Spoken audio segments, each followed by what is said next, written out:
마틴 루터가 기독교에 대한 진리를 다 깨우치기 전에 천주교의 수도사로 있을 때 자기의 죄의 문제에 대해서 너무나 고민하였습니다.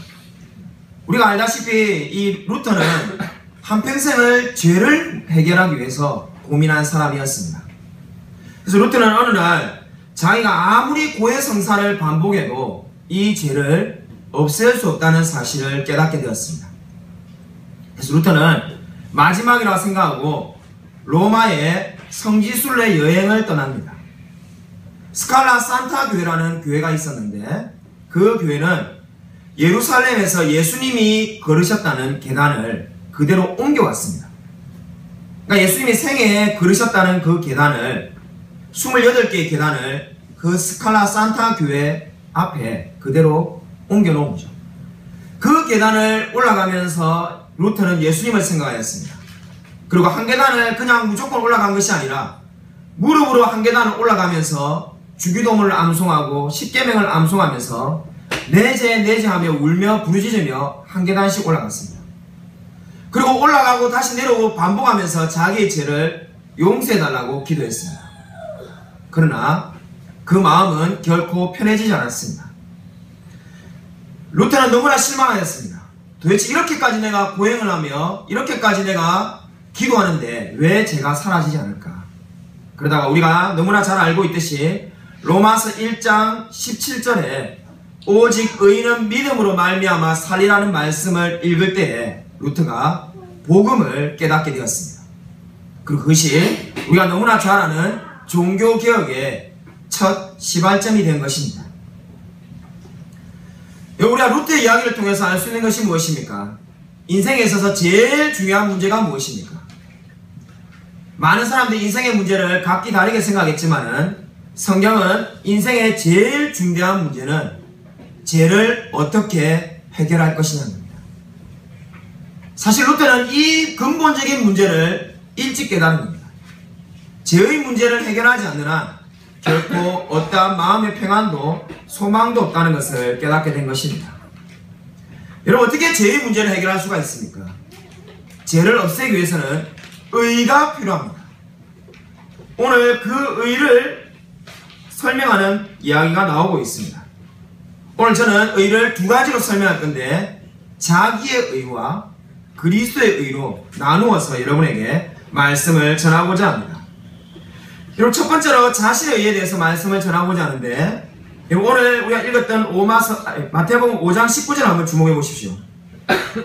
마태복음 5장 19절을 보시면은 이 계명 중에 지극히 작은 것 하나라도 라고 말하고 있습니다. 여러분, 이 계명 중에 지극히 작은 것 뭘 말하고 있습니까? 말 그대로 율법 중에 가장 작은 것 하나를 지금 이야기하고 있습니다. 근데 이 작은 것 하나라도 뭘 어떻게 하는 겁니까?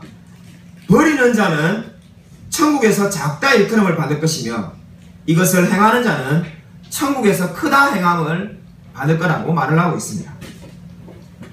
여기 19절 읽어보면 어떤 생각이 듭니까? 마치 루터가 종교개혁을 하기 이전에처럼 행위로 구원을 받는다라고 말을 하는 것처럼 들리지 않습니까?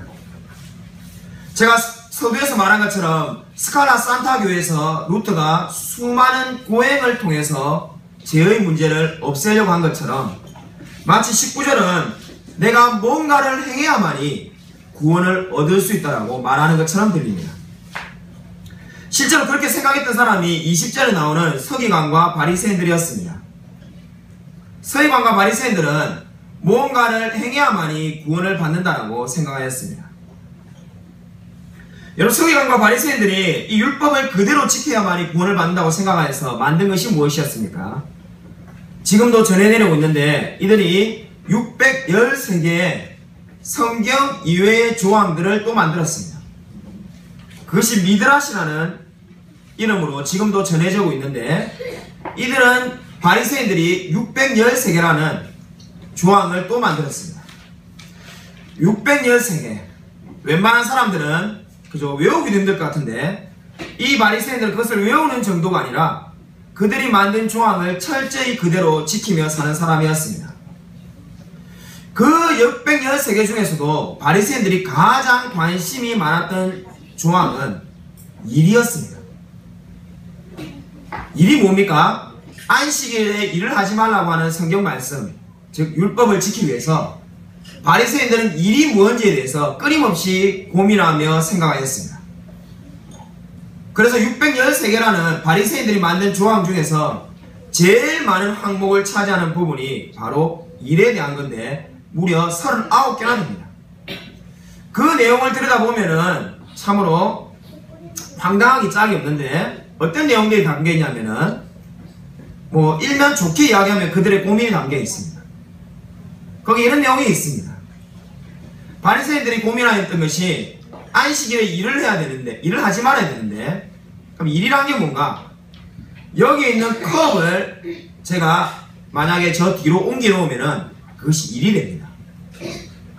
그런데 어떻습니까? 이제 안식일에 해당에 가야 되니까 아이를 안고 해당에 가는 것은 아이를 안았지만은 일이 아니라고 자기들이 규정하였습니다. 근데 만약에 아이가 이 컵을 들고 해당에 가면 어떻게 되겠습니까? 이 자리에 있는 컵을 저 뒤로 옮겨 놓았기 때문에 그것은 일이 된다는 겁니다. 이러한 것을 정해놓은 것이 뭡니까? 미드라시 613개나 되는 주항을 말하는 겁니다. 여러분 성경 읽다 보면은 바리새인들이 끊임없이 예수님을 비판하는 것을 볼 수가 있습니다. 아마 우리가 처음에는 아마 그런 생각이 들 수 있습니다. 도대체 이들이 무슨 근거로 그렇게 말을 하는가? 대표적인 예가 뭡니까? 안식일에 예수님이 38년 된 병자를 고쳐줬는데 바리새인들과 서기관들은 화를 냅니다. 상식적으로 이해가 안 가죠. 아니 아무리 사람이 악하고 나쁜 사람이라 하더라도 뭐 예수를 안 믿는다 하더라도 심지어 살인마 강도라도 어떻습니까? 아픈 사람을 낫게 해주면은 다 좋아합니다. 근데 도대체 바리새인과 서기관들은 얼마나 양심이 없으면은 그 안식일에 병자를 고쳤다고 화를 내는가? 우리가 이렇게 성경을 쉽게 오해할 수가 있습니다. 그러나 그렇지가 않습니다. 왜 바리새인들과 서기관이 이 38년 된 병자를 고쳤을 때 화를 냈습니까? 613개의 조항에 보면은 뭐라고 되어 있냐면은 지금 당장 오늘 이 시간에 죽어가는 사람은 쉽게 말을 해서 제가 지금 막 출혈이 있는데 저에게 응급처치를 안 하면은 제가 오늘 죽는다면은 그 사람은 고쳐줘야 됩니다. 그러나 예를 들면 제가 지금 암인데 이 오랜 이 암은 뭐 오늘 안 고쳐도 죽지 않는다면은 오늘 만약에 이것을 제 병을 고치면은 어떻게 된다는 겁니까? 일이 됩니다. 그리고 그 사람은 안식일을 어기게 되는 거라고 바리새인들이 규정하였던 것입니다. 그렇기 때문에 그들이 보기에 어떻습니까? 예수님이 38년 된 병자를 고친 것은 굳이 안식일에 할 필요가 없는 일을 하는 것입니다. 왜 그 일을 지금 하냐는 겁니다. 우리가 이렇게 안식일을 잘 지키기 위해서 조항을 멋있게 만들어 놓았는데 왜 예수라는 사람이 갑자기 나타나서 내일 38년 된 병자를 고쳐줘도 되는데 굳이 안식일에 이것을 고쳐주는 것은 의도적으로 우리를 모욕하는 거랍니다. 그렇기 때문에 바리새인들이 그렇게 화를 내며 대들었던 것입니다. 여러분 바리새인들이 만든 613개의 규정 우리가 그것을 뭐 다 알 필요도 없고 다 알 수도 없지만은 여러분 이 이야기가 왜 생겼겠습니까? 여러분 왜 성경이 말하지 않는 내용들을 바리새인들은 만들었겠습니까? 우리가 쉽게 이렇게 생각할 수가 있습니다. 여러분 이 컵을 보십시오. 이 컵을 율법이라고 가정해 보십시오. 바리새인들이 이 율법을 어기지 않기 위해서 고민을 하다 보니까 어떤 생각이 듭니까? 이것을 어기면 하나님께 벌을 받는다고 생각하니까 이 율법에 바로 제 오른손과 같이 613개의 조항을 덧붙입니다. 덧붙일 때 의도는 뭡니까? 혹시라도 내가 613개의 조항을 먼저 어기지만은 그 어겼을 때 어떻게 되겠습니까? 아 내가 율법을 어겨서는 안 되겠구나 하는 신호를 경고의 신호를 주기 위해서 613개의 조항을 만든 것입니다. 처음에는 선한 의도로 만들었습니다. 그러나 시간이 지나니까 어떻게 됩니까? 613개의 조항이 율법처럼 된 겁니다. 그래서 그것을 어기는 자들에게 강력하게 비난하며 정죄하게 된 것입니다. 그렇기 때문에 지금 예수님이 뭐라고 말하는 겁니까? 그것은 아무 의미가 없다라고 이야기를 하는 겁니다. 여러분 20절을 한번 보십시오. 오늘 20절을 다시 한번 읽어보겠습니다. 오늘 성경 말씀 20절을 다 함께 읽겠습니다. 시작! 내가 너희에게 이르노니 너희 의가 서기관과 바리새인보다 더 낫지 못하면 결코 천국에 들어가지 못하리라. 너희 의가 서기관과 바리새인보다 더 낫지 못하면 결코 천국에 들어가지 못한다. 여러분, 당시에 이 이야기를 듣는 사람들이 얼마나 충격에 빠졌겠습니까? 여러분, 이 성경을 읽던 사람들이 세리나 창녀들도 있을 건데, 자기가 너무나 큰 죄인이라고 생각하는 그들이 너희의 의가 서기관과 바리새인보다 더 낫지 못하면 천국에 들어가지 못한다는 말을 어떻게 오해하기 쉽습니까? 천국에 절대로 못 들어간다라고 생각할 수밖에 없지 않겠습니까? 당시에 가장 의로운 사람은 누가 보더라도 누구입니까? 바리새인이죠. 바리새인들도 자기가 의롭다고 생각하고 실제로 모든 유대 사람들이 바리새인들을 존경하였습니다. 당시에 바리새인들이 약 7,000명이 있었는데 그 7,000명은 굉장한 엘리트들이고 존경받는 사람이었습니다. 근데 그들도 천국에 못 들어갈 정도로 그들의 의보다 더 뛰어나라는 말은 뭡니까? 아무도 천국에 못 간다는 말로 들리기 십상입니다. 바리새인들 우리가 너무나 잘 알다시피 일주일에 2번씩 금식하며 방금 설명했듯이 성경 이외에 613개나 되는 조항을 만들었을 정도로 열심히 특심인 사람이었습니다. 그런데 그들보다도 더 의롭지 않으면 천국에 못 간다면 도대체 천국은 누가 가냐는 생각이 안 들래야 안 들 수가 없습니다. 이 말씀을 어떻게 이해해야 될까요?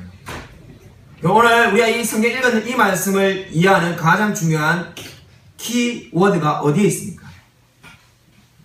오늘 이 말씀 절대로 바리새인들이 98%가 너무나 잘 살고 있는데 2% 부족하다는 말씀을 전하고 있지 않습니다. 성경을 그렇게 이해하면 오늘 말씀을 완전히 오해하는 겁니다. 바리새인 너희들은 일주일에 2번씩 금식하고 너무나 열심히 잘 살고 있구나. 그런데 이 2%가 부족하니까 그것을 좀 더 채워라. 이러한 의미로 지금 성경이 말하고 있지 않습니다. 오늘 예수님이 말하는 바가 무엇입니까? 한마디로 말해서 바리새인들 너희 하는 그 길은 완전히 잘못됐다는 겁니다.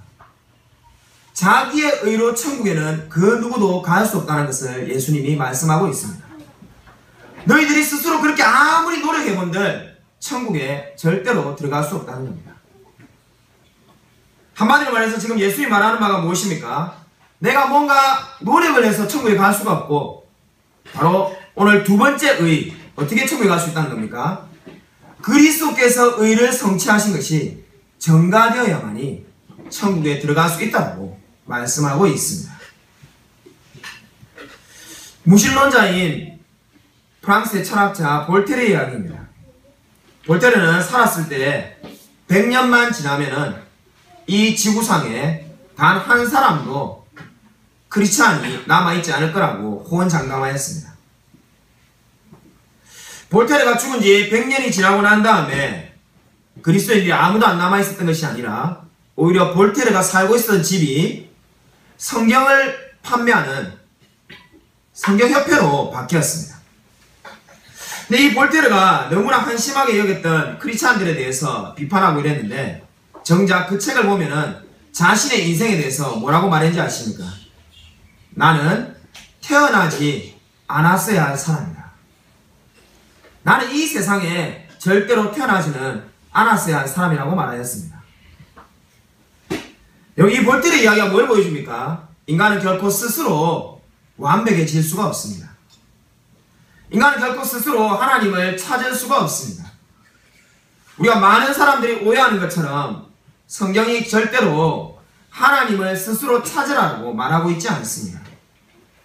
선과 악이 이렇게 놓여 있는데 그 중에 너희들이 선과 악 중에 하나인 하나님을 찾으라고 성경이 결코 말하고 있지 않습니다. 왜냐하면 인간은 결코 스스로 하나님을 찾을 수 없기 때문입니다. 로마서 3장 10절과 11절에서 말하듯이 사람은 그 누구도 하나님을 찾지 않는다라고 성경이 분명히 말을 하고 있습니다. 그 말은 무슨 말입니까? 하나님이 먼저 우리에게 찾아와 주지 않는 이상 우리가 하나님을 결코 만날 수 없다는 것이 성경이 말하는 진리입니다. 여러분, 우리 인간의 모습이 어떠합니까? 저와 여러분은 마치 이 세상을 큰 구덩이라고 생각해 보십시오. 이 온 지구가 큰 죄로 물든 구덩이라고 생각하시면 됩니다. 이 온 지구는 지금 죄로 물들어 있습니다. 근데 오늘 성경이 말했던 바리새인과 서기관들은 어떻게 사는 사람입니까? 지금 여기 우리가 지금 4층에서 예배를 드리고 있는데 마치 이 지금 4층에서 1층에 있는 사람들을 내려다볼 수 있습니다. 이 죄로 물든 구덩이 속에 살고 있는데 자기들이 4층에 머물러 있다고 해서 1층에 있는 사람들을 비웃을 수 있겠습니까? 비웃어봐야 똑같은 죄에 물들어 있는 사람일 뿐입니다. 마찬가지로 지금 서기관과 바리새인들이 착각하고 있었던 것이 무엇입니까? 그들은 자기들이 쌓아놓은 돌조각 몇 개를 가지고 더 의롭다라고 착각하며 사는 사람에 불과한 것입니다. 사랑하는 성도 여러분, 참으로 우리는 완전히 죄로 인하여 죽은 사람입니다. 저와 여러분은 결코 완전히 죄로 물들었다는 것 외에는 설명할 방법이 없습니다. 여러분, 결코 인간은 중립적인 상태에 놓여 있는 것이 아닙니다. 저와 여러분이 결코 중립적인 상태에서 죄를 지을 수도 있고 선을 행할 수도 있는 그런 상태에 머물러 있지 않습니다.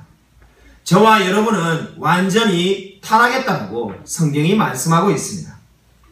에베소서 2장에서 말하는 것처럼 본질상 진노의 자녀에 불과한 사람들이 저와 여러분입니다. 인간은 하나님을 만나기 이전에는 아무런 소망이 없습니다.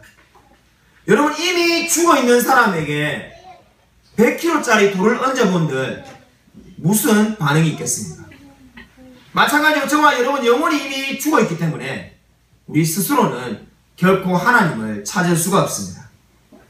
저와 여러분이 어떻게 하나님을 만날 수 있겠습니까? 이 죄인이 하나님을 만날 수 있기 위해서는 성령이 저와 여러분의 마음을 먼저 찾아와 주셔야만 합니다. 죄로 인해 죽을 수밖에 없는 이 죄인을 하나님이 찾아와서 먼저 변화시켜주지 않고서는 결코 하나님을 만날 수가 없습니다. 바로 이것이 성경이 말하는 진리입니다. 여러분, 죄인에게 계속해서 착하게 살아남아는 결코 복음이 아닙니다. 여러분, 수많은 사람들이 선하게 살아라고 말을 합니다.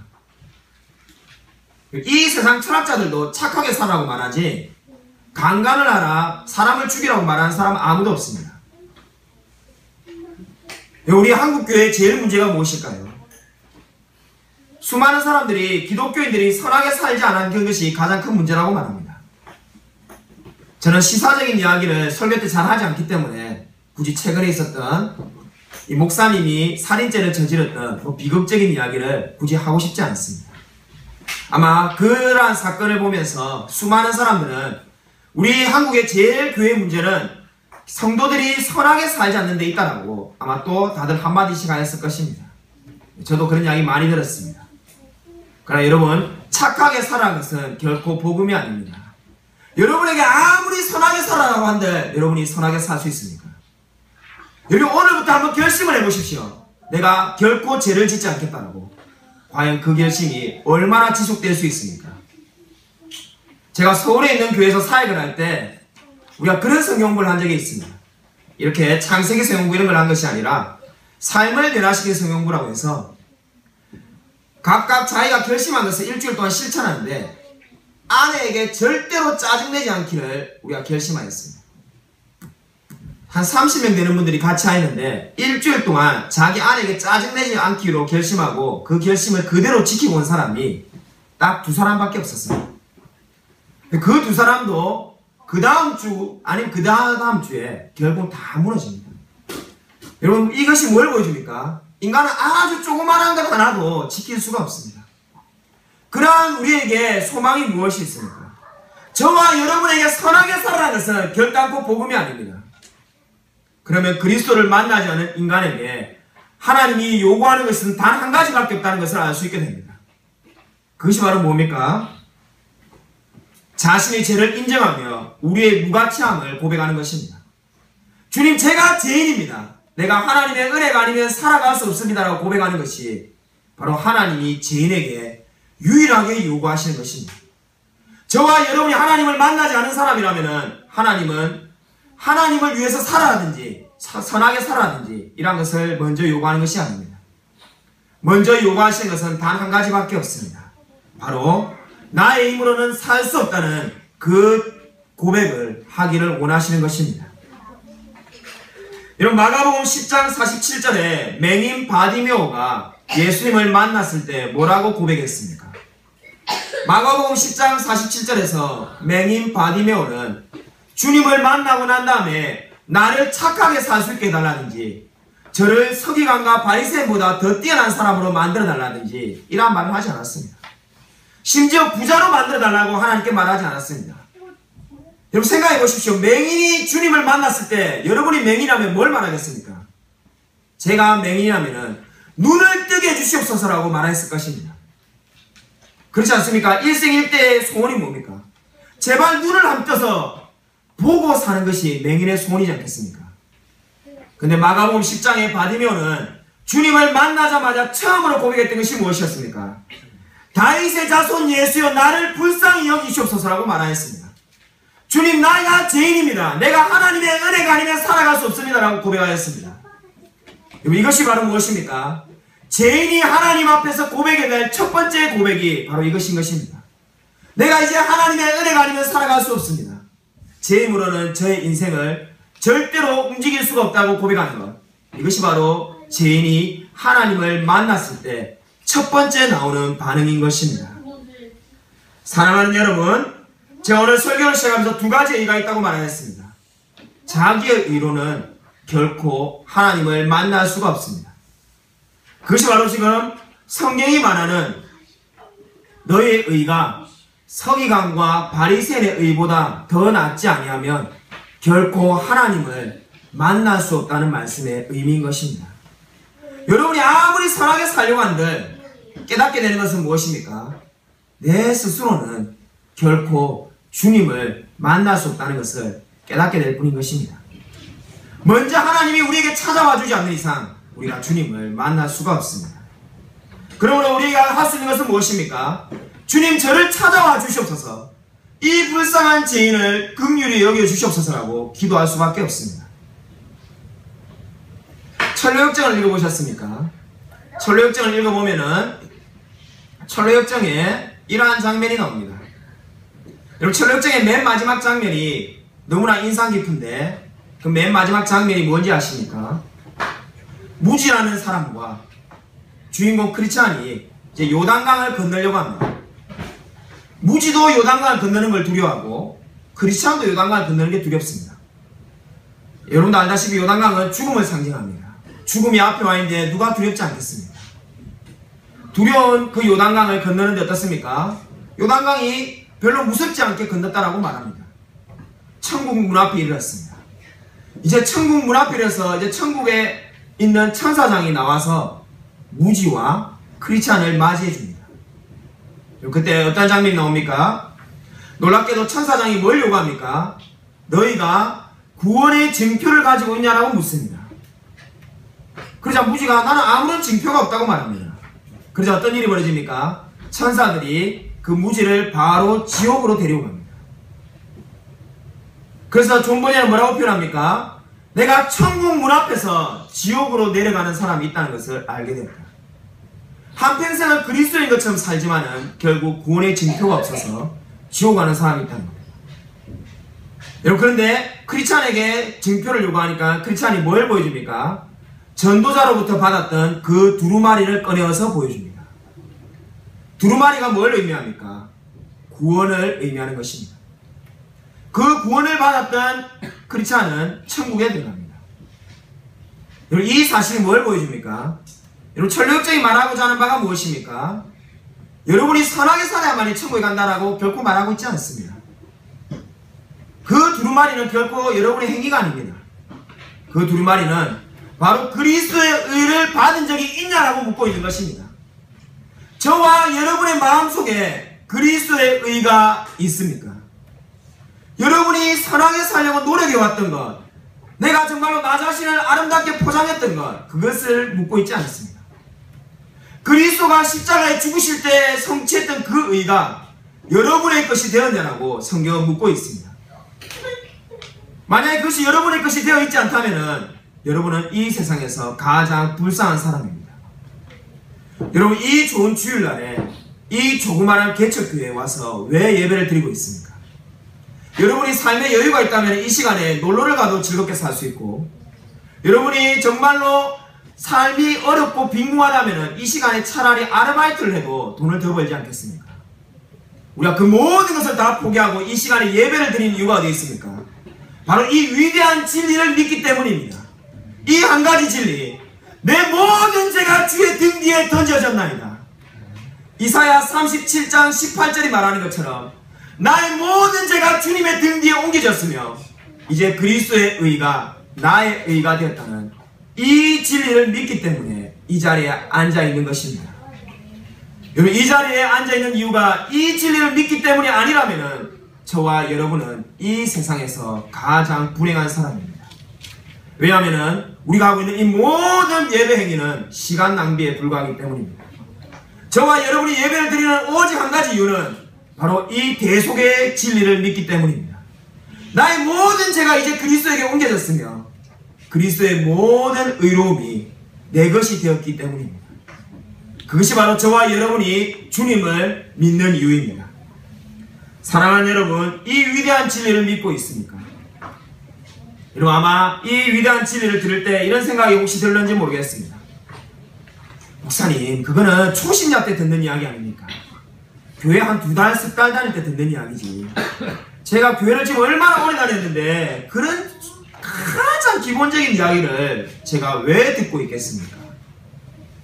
혹시라도 그렇게 생각하는 분이 있다면 그야말로 너무나 안타까운 일입니다. 가장 기본적인 진리에 가장 크게 기뻐하는 사람이 가장 위대한 신앙인입니다. 우리가 뭔가 모르는 이야기를 새롭게 들을 때만이 기뻐하는 그것은 올바른 신앙이 아닙니다. 여러분이 이미 알고 있는 진리지만은 그 말씀을 또다시 들을 때 여러분이 기뻐할 수 있다면 저와 여러분은 너무나 복된 사람입니다. 여러분, 정말로 이 위대한 진리가 여러분을 기쁘게 만들고 있습니까? 여러분, 이 대속의 진리를 들을 때 여러분이 아무런 마음의 변화가 없다면 여러분은 적어도 구원의 기쁨을 잃어버린 사람입니다. 제가 절대로 여러분에게 구원받지 못한 사람이라고 말하지 않았습니다. 제가 여러분에게 말하고 싶은 것은 이 위대한 진리를 들을 때마다 여러분이 기뻐해야 마땅하다는 겁니다. 왜냐하면 이 위대한 진리가 저와 여러분의 인생을 바꾸어 놓았기 때문입니다. 죄로 인해서 죽을 수밖에 없는 그 죄인을, 아무 공로가 없는 이 죄인을 바로 하나님의 자녀로 아무 조건 없이 삼아 주었기 때문입니다. 그렇기 때문에 우리가 정말로 하나님을 믿는다면 스펄전 목사님이 말한 것처럼 고백할 수밖에 없습니다. 스펄전 목사님이 뭐라고 말했습니까?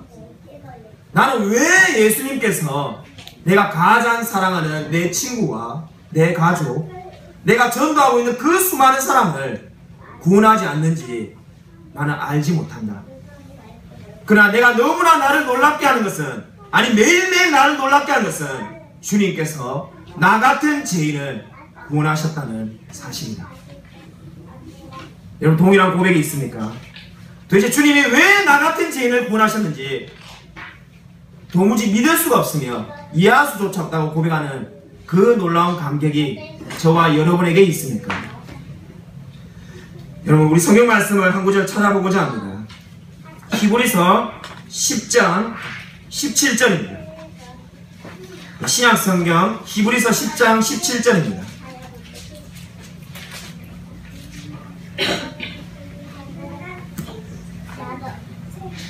신약 성경 히브리서 10장 17절입니다. 신약 성경 363면에 있습니다. 다 찾으신 줄 알고 같이 함께 읽겠습니다. 시작. 또 그들의 죄와 그들의 불법을 내가 다시 기억하지 아니하리라 하였으니. 뭐라고 말씀하고 있습니까? 그들의 죄와 그들의 불법을 내가 다시 기억하지 아니하리라, 이렇게 말을 하고 있습니다. 예전에 제가 성경 공부를 가르치는데 한 집사님이 그렇게 물었습니다. 목사님, 저는 밤에 잠이 오지 않을 때가 있습니다. 아니, 왜 잠이 안 옵니까? 솔직히 불면증 같은 게 있습니다. 왜 불면증이 있습니까? 아니, 제가 갑자기 오늘 밤에 죽을 수도 있지 않습니까? 심장마비로. 예, 그럴 수도 있죠. 근데 제가 살다 보면 해결을 다 오늘 못하고 죽을 수도 있는데 그럼 제가 지옥에 가지 않을까요? 제가 그래서 놀라서 이렇게 말했습니다. 아니, 집사님의 과거와 현재와 미래의 모든 죄가 용서를 받았는데 왜 그런 생각을 합니까? 그냥 그 집사님이 펄쩍 뛰는 거예요. 아니 제 미래의 죄가 용서를 받는 것은 그건 논리적으로 말이 안 되죠. 제가 왜 논리적으로 말이 안 되냐고 물었습니다. 아니 목사님, 제가 짓지도 않은 죄를 용서받으면은 그건 하나님 제보 죄를 지라고 말한 것밖에 되지 않지 않습니까? 아니 상식적으로 제가 죄를 다른 사람에게 거짓말을 하든지 모함을 하든지 이렇게 하고 난 다음에 제가 용서를 구하고 하나님이 죄를 용서해 줘야지, 이미 지금 2016년인데 17년에 지을 죄를 다 용서를 받아버리면은 그건 뭡니까 그게? 그거는 아니죠. 그걸 저는 도저히 받아들일 수 없습니다라고 말하는 분을 제가 만난 적이 있습니다. 그럼 제가 뭐라고 말했겠습니까? 만약에 그 위대한 진리를 믿지 못한다면은, 미래의 죄가 용서받았다는 것을 믿지 못한다면은 집사님 당신의 과거의 죄도 용서받을 수 없습니다. 그래서 그 집사님 얼굴이 벌개지면서 아니 목사님 어떻게 그렇게 말을 이렇게 막 하십니까? 저 구원받은 사람 맞습니다. 저 과거의 죄가 용서받은 것은 믿지만은 미래의 죄만 믿지 않을 뿐입니다 라고 제게 말하였습니다. 여러분 뭐라고 대답하겠습니까? 이런 분들을 만나면 여러분 뭐라고 말하겠습니까? 제가 뭐라고 대답해 주냐면은, 십자가는 단 한 번밖에 없는 사건인 걸 믿습니까? 예, 그렇습니다. 예수님이 십자가에 죽으실 때 집사님의 2015년에 지은 그 죄는 2000년 이후에 일어날 미래의 일이었습니다. 그 십자가에서 저와 집사님의 모든 2000년 이후에 일어날 죄가 용서를 받았다는 것을 믿고 있지 않습니까? 집사님이 과거의 죄가 용서를 받았다는 것을 믿는다는 사실은 십자가에서 2000년 이후에 일어날 일을 이미 용서를 받았다고 믿는 것입니다. 그것을 믿는 분이 왜 1년, 2년, 3년 뒤에 집사님이 지을 죄를 이미 용서를 받았다는 것을 믿지 못할 이유가 어디에 있겠습니까? 그렇습니다 여러분. 우리가 십자가를 믿을 때 우리의 과거와 현재와 미래의 모든 죄가 함께 용서를 받았습니다. 바로 이 진리가 우리를 기쁘게 하는 것입니다. 저와 여러분이 늘 죄에 대해서 넘어지고 늘 좌절하고 도대체 나는 왜 이렇게 형편없는 사람인가? 나는 왜 이다지도 비참한 사람인가? 그런 생각이 들지 않습니까? 그때마다 이 위대한 진리를 통해서 위로받으십시오. 우리를 위로해 줄 수 있는 단 한 가지 진리는 바로 이 사실밖에 없습니다. 나의 과거와 현재와 미래의 모든 죄가 내가 주님을 만난 그 순간에 이미 다 용서를 받았습니다. 바로 그것이 오늘 지금 성경이 말하는 진리입니다. 그들의 죄와 불법을 다시는 기억하지 아니하리라. 이것이 제가 하는 말이라면 위로가 되지 않겠지만은 성경이 저와 여러분에게 말씀하고 있습니다. 다시는 기억하지 아니하리라. 위대한 설교자 캠벨 몰간이라는 영국의 설교자가 있었습니다. 로이 존스 목사님 앞에 있었던 목사님인데 그분이 이 성경 말씀을 이렇게 명쾌하게 해석하였습니다. 인간은 늘 잊겠다고 말하지만은 그 사실을 결코 잊을 수 없는 존재이며, 하나님은 잊겠다고 말씀하실 때는 마치 그 사건이 일어나지 않은 것처럼 잊어버리시는 분이다. 여러분 이 위대한 진리를 반드시 기억하길 바랍니다. 저와 여러분 어떤 사람이란 겁니까? 잊는다고 말하지만 결코 잊을 수가 없으며, 그러나 하나님은 잊으신다고 말했을 때, 다시는 기억하지 않는다고 말했을 때 마치 그 사건이 일어나지 않은 것처럼 잊어버리시는 분이시라는 겁니다. 이 위대한 진리를 저는 이렇게 쉽게 설명해보고자 합니다. 제가 여러분의 가족이나 여러분의 친척을 죽인 살인자라고 생각해 보십시오. 저를 용서할 수 있겠습니까? 예, 이게 참 제가 양육을 잘못해가지고 저를 용서할 수 있겠습니까? 이러면은 아멘하고 나와야 됩니다. 그죠? 예, 절대 용서 안 하시겠다고 지금. 예, 그래도 좀 뭐 위로는 됩니다. 예, 제가 이렇게 뭐 말했을 때 제가 이러한 진리를 여러 번 다른 데에서도 설교하고 중국에 가서 했는데 제일 심한 경우는 저를 용서하겠습니까? 이러니까 저는 바로 목사님을 죽여버리겠습니다. 이런 말 하는 사람도 있었어요. 아, 뭐 얼마나 섬찟하든지. 예, 가정인데도 뭐 완전히 뭐 예, 섬찟했습니다. 예, 아마 솔직히 용서하기 힘들겠죠. 예, 맞습니다. 저도 용서하기 힘듭니다. 그러나 여러분이 만약에 용서했다고 가정해 봅시다. 정말 그리스도의 마음으로 저를 보도 아무런 정말로 이제 괴로움이나 미움이 없이 용서했다고 가정해 보십시오. 그러나 뭘 할 수 없습니까? 제가 여러분의 사랑하는 아내와 남편을 죽였다는 그 사실은 여러분이 죽을 때까지 잊을 수가 없습니다. 그것이 바로 캠벨 몰간이 목사님이 말한 겁니다. 인간은 용서를 해도 그 사건을 잊을 수가 없습니다. 그런데 어떻습니까? 하나님은 지금 어떻게 하신다는 겁니까? 저와 여러분이 평생에 지은 그 모든 죄를, 아니 앞으로 지을 죄까지 저와 여러분이 회개하며 주님께 나왔을 때 마치 그 사건이 일어나지 않은 것처럼 다 잊으시는 분이란 겁니다. 그리고 이 위대한 진리를 믿으십니까? 저와 여러분이 이 놀라운 은혜를 받은 사람입니다. 저와 여러분이 십자가의 은혜를 받았을 때 저와 여러분의 모든 죄가 용서함을 받았습니다. 이 말은 뭘 의미합니까? 우리가 나중에 1년 뒤에, 아니 내일 또 죄를 지었을 때 주님이 과거의 모든 죄까지 물으면서 너 왜 그때 그랬어라고 묻지 않는다는 겁니다. 사랑하는 여러분, 이 위대한 진리를 통해서 기뻐하십시오. 우리가 이 세상에서 받을 수 있는 위로는 우리가 잘 살고 부자가 되는 데 있지 않습니다. 여러분, 잘 살고 부자가 되는 것이 기쁘다면은 크리스찬 중에 최소한 절반의 사람들은 우울한 삶을 살고 있는 겁니다. 모든 사람이 부자가 아니지 않습니까? 모든 사람이 세상에서 승승장구하고 있지 않습니다. 세상에서 낙심하며 고난당하는 수많은 크리스찬들이 있습니다. 그들은 그럼 도대체 뭘 통해서 위로를 받습니까? 자, 이러한 질문을 얼마나 많이 들었는지 모릅니다. 반지하 살고 신용불량자가 되고 어려운 사람들이 저에게 늘 찾아와서 이렇게 말했습니다. 목사님, 저는 도대체 뭘 위로를 받습니까? 저는 언제 위로를 받습니까? 그때마다 제가 말씀해드린 것은 바로 이 진리를 통해서 위로를 받으라는 겁니다. 저와 여러분은 도무지 용서를 받을 수 없는 그 모든 죄가 한 번에 십자가로 인해서 용서함을 받았습니다. 19세기 초에 일어난 이야기입니다. 영국의 한 여자가 자신이 죄인이라는 사실 때문에 너무나 괴로워했어요. 그 여자는 자신이 죄인이라는 것을 알았지만은 구원의 기쁨이 없었습니다. 아무리 설교 말씀을 들어도 구원의 기쁨을 얻고 죄인이라는 생각만 계속 들었습니다. 이러는 상태가 무려 3, 4년간 지속되었습니다.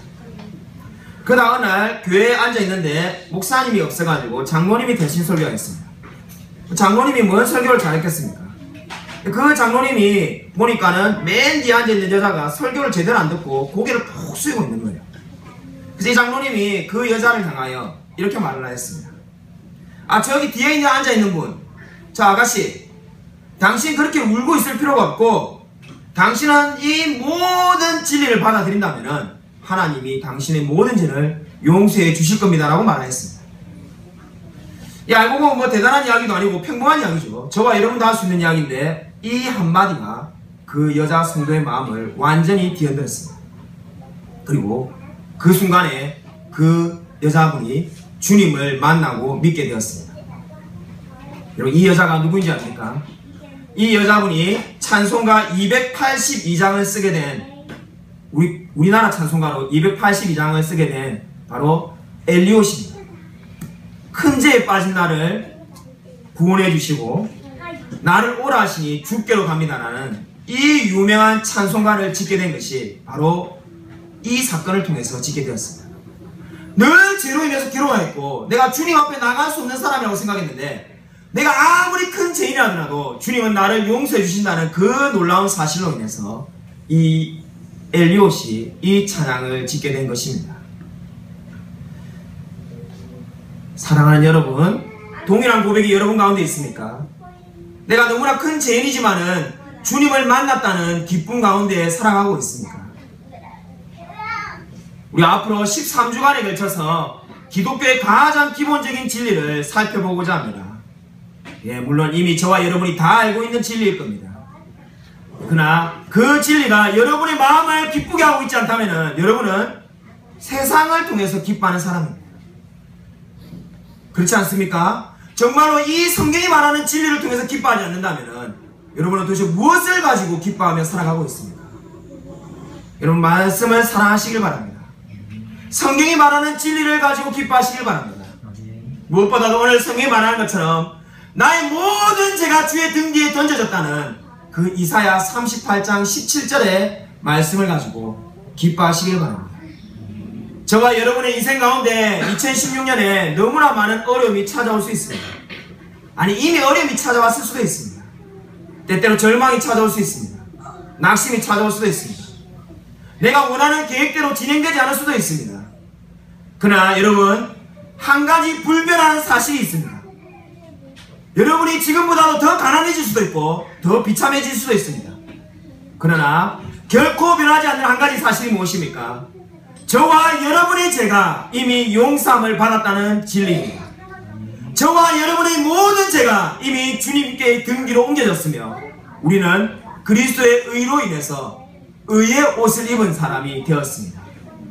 여러분, 이 놀라운 은혜를 받았다는 사실을 믿음으로써 늘 기뻐하며 살아가는 저와 우리 모든 성도님들이 되시기를 주님의 이름으로 간절히 축원드립니다. 아멘. 이 시간에